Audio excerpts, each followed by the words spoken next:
the parachute to prevent me from going outside. And I'll explain what that is after. But right in the front, and you go both dive bombs. Boom, boom, then you turn. Now, the next stage of what would be a dive bomb is to hover.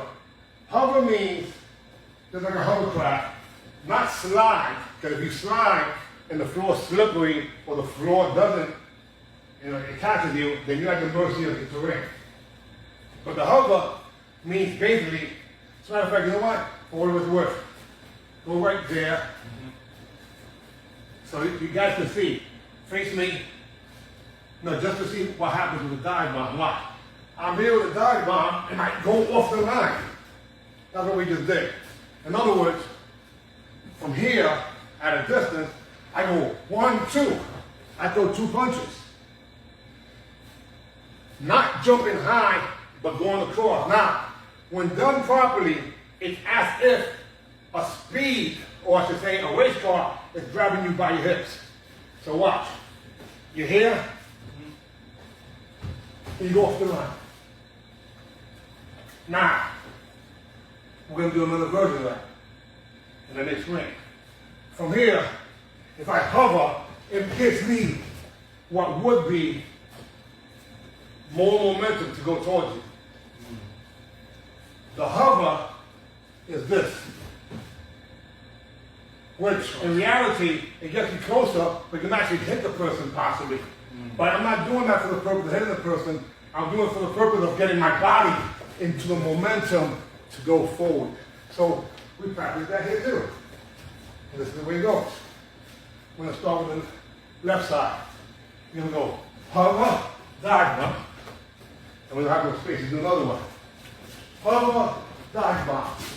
Now after the dive bomb, if you notice, we take 2 steps because the momentum is taking us, right? Well, let's say if you hover and you do a dive bomb and you take the 2 steps and you end up going outside. That's not a good thing, is it? So you want to hit what would be the anti-lock brakes. In this case, let's just say it's a parachute. So watch what happens. I'm here.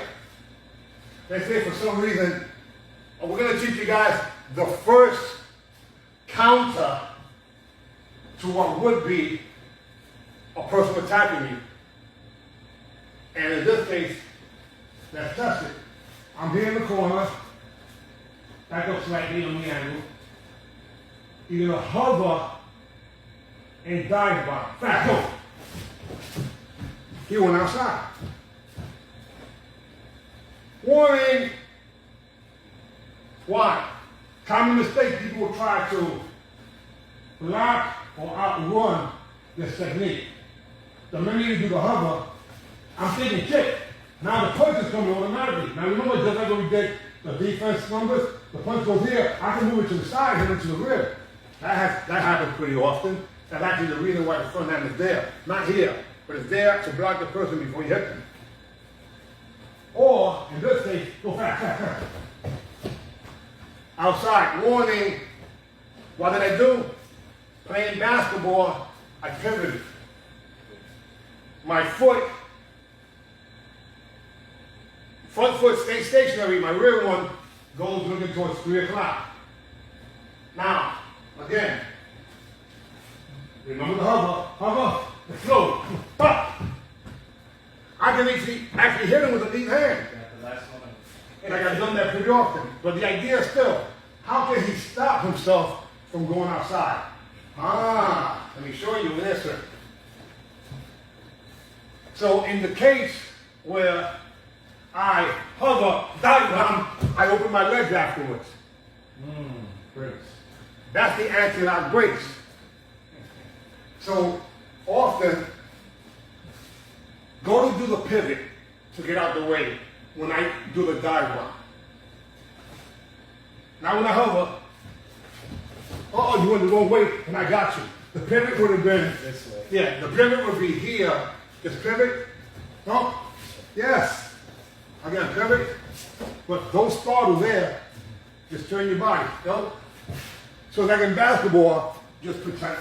You just protect. Okay, so let me show you how this will work. Well, I got, but hold on. You got caught because you pivoted when I hovered. Oh, after the hover. There's no technique that will let you. Now let's say that happens where I hover and you reposition. Or you just did. You made it easier for me to hit you. Right? Right. So because I hovered and he repositioned, that means that you got hit now. Making mistakes. Thinking like, oh, he's gonna miss me. It's like, he's gonna do a dive bomb and I just hovered. So again, I'm gonna hover. When you see me throw the punch, then get out of the way. And you see me do stuff like that. Yeah. In other words, in the middle of the dive bomb, I'll notice the person who's repositioned, and I put this other hand here so that can come with the opposite side. So I open up, well, what is it? The what? The Parachute, parachute, yes. which is my legs. So in other words, it stops my momentum. And I go like this, then I can reposition. Little inside secrets. Bonus. Yeah, a little bonus. Anyhow, so to confirm that we're still doing good. Yeah. So again, what I'm trying to do here is show you guys a sequence of what is a sniper fighting level 1, which is the foundation to becoming a top sport karate and or point karate champion. However, go back over here, sir. Can that be used in kickboxing? See, at this range here, it seems like I'm too far away. But all I am is a skip away. And what that's called, guys, a dive bomb. It's not called a blitz. It's called a dive bomb. Now, I'm going to show you what the blitz is. The dive bomb is in the air. The blitz is on the ground. So from here, he's far away. But in reality, he's just a step away from what would be me being able to hit him. However, I wouldn't do it from this far. I would do it from a broken rhythm, where I might go left, right, off the line, and blitz. Let's review the blitz over here, sir. Come back up. Step your right foot, left hand out, and then come back. Left foot stays, right hand. Now from there, you step through and you throw the punch. That is a sprint, hence a blitz. The blitz is on the ground, the dive bomb is in the air. I was taught how to blitz by one of the greatest fighters of all time, Quadrim Billy Blanks. I was taught how to do the dive bomb by, rest in peace, the legendary Steve Nasty Anderson. Now, no one's ever asked me how Steve Anderson actually did it, but let me give you a little secret. Nasty Anderson used to dive bomb and blitz, but the way he used to do his blitz, dive bomb was different. If we're sparring, he would kick you in the arm. And by the time you landed, he would hit you. So he would knock you, and by the time you landed, you're already off balance. Nasty would also go like this. He would go from the bottom up like this. It was hard to determine his distance because he was about 6'3" or 6'2". So he would do something like this.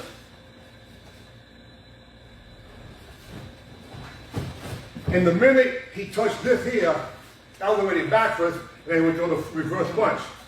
Wow. So being taller than me now, Quadrim and Billy would do something like this. Speed. Yeah, so Yeah. basically, he would, and then from the back to the reverse. Now, of course, each of them could do the opposite too. Now, when doing this sequence of techniques, it must be done from both sides.